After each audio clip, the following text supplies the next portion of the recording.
مجھے تو اس سروے میں کوئی ٹھیک بات نظر نہیں آئی، اور نہ ہی اس سروے میں یہ بتایا گیا ہے کہ بھی یہ کن ایریاز میں ہوا، کن لوگوں سے بات چیت کی، کس ٹریڈ سے وابستہ لوگ تھے، اور وہ کن شعبوں سے تھے، اور ان کا انٹلیکچوئل لیول کیا تھا، کیا وہ عام آدمی تھے، کیا وہ پڑھے لکھے تھے، کیا وہ غریب غربا لوگ تھے، کیا وہ مڈل کلاس کے لوگ تھے، کیا وہ اس ملک کی اشرافیہ تھی۔ اس طرح کی کوئی وضاحت اس سروے میں نہیں ہے۔ اس صحیح۔ بات میں کوئی دوسری رائے نہیں ہے کہ ہمارے جو دفاعی ادارے ہیں وہ ان سے عوام بہت پیار کرتی ہے، لیکن کیا دفاعی اداروں کی ان کا تقابلی جائزہ آپ سیاسی جماعتوں کے ساتھ لے سکتے ہیں؟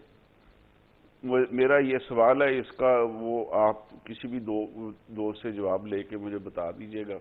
ٹھیک ہے۔ دوسری بات یہ ہے کہ وہ سیاسی جماعتوں کا آپس میں تقابلی جائزہ ہوتا ہے، تو وہ اس میں بھی جو انہوں نے جو رزلٹ دیے ہیں، میں اس سے قطعی طور پہ اتفاق نہیں کرتا۔ مجھے اگر کوئی یہ بندہ کہے کہ ایم کیو ایم جو ہے وہ کراچی کی مقبول جماعت نہیں رہی، تو میں اس بات کو تسلیم کرنے کے لیے تیار نہیں ہوں۔ اگر کوئی یہ بندہ کہے کہ بھی پیپلز پارٹی جو ہے وہ صرف انٹیریئر سندھ تک محدود ہے، تو مجھے اس بات سے بھی بڑا اختلاف ہے۔ پیپلز پارٹی کی جڑیں پورے پاکستان میں موجود ہیں۔ اگر کوئی یہ بندہ کہے کہ مسلم لیگ نون کے جو قائد ہے وہ اب ان کا مقبولیت کا لیول وہ اس قدر کم ہو گیا ہے کہ وہ ایک جیل میں ایک لیڈر ان سے بہت کم ہو گیا، اور ٹی ایل پی کے رہنما ان سے زیادہ پاپولر ہیں، تو یہ بات آپ خود فیصلہ کر لیں کہ کس قدر درست ہو سکتی ہے۔ ٹھیک۔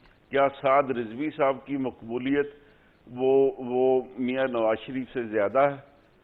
تو یہ ایک سوال ہے جس سے آپ خود ہی فیصلہ کر سکتے ہیں۔ تو یہ میں نہیں سمجھتا کہ بھی اس طریقے سے آپ جو ہے وہ، میرا یہ خیال ہے کہ یہ جو سروے جو ہے اس ٹائم پہ پیش کیا گیا ہے تاکہ یہ صرف اور صرف صحیح۔ سیاستدانوں کو ملائن کرنے کے لیے، اور انٹرم سیٹ اپ کے اوپر جو سوال اٹھے ہوئے ہیں جی کہ منور۔ یہ اس قدر طول کیوں پکڑے ہوئے ہیں، اس کو پس منظر میں لے کے جانے کے لیے ہے کہ صحیح۔ بھی اس ملک میں آپ سیاستدانوں کو جو مرضی کہہ دیں، تو مجھے لیکن وہ ان کی خدمات کا اعتراف یہاں پہ شاید ہی ہوتا ہو۔ ٹھیک ہے۔ یہاں پہ انفارچونیٹ بات یہ ہے کہ پاکستان بنانے والی شخصیت وہ ایک سیاستدان تھی، ان کے معتمد ترین ساتھی ملک کے دوسرے وزیر اعظم رہے، وہ سیاستدان تھے۔ اس ملک کی 90-91 ہزار جو مقید فوج تھی اس کو چھڑانے والے لیڈر وہ ایک سیاستدان تھے۔ جی۔ اس ملک کے بڑے رقبے کو بازیاب کروانے والے وہ ایک سیاستدان تھے۔ اس ملک کے ایٹمی پروگرام کی بنیاد رکھنے والے وہ ایک سیاستدان تھے۔ بالکل۔ اس ملک میں ایٹمی دھماکے کرنے والے وہ ایک سیاستدان تھے۔ اس ملک میں ایٹمی سائنسدان کو باہر سے یورپ کی سے واپس لے کے کہ آپ کی ملک کو ضرورت ہے واپس آئے، وہ صحیح۔ ایک سیاستدان تھے۔ اس ٹھیک۔ ملک میں وہ ان کے ساتھ کیا ہوا، اس ملک میں ایٹمی دھماکے کرنے والے کے ساتھ کیا ہوا، اس ملک میں موٹر ویز کا جال بچھانے والے اور ترقی دینے والے ملک کو اس کے ساتھ کیا ہوا۔ تو یہ جی سوال ہے، منور۔ اس ملک کے متفقہ آئین کو دینے والے کے ساتھ کیا ہوا۔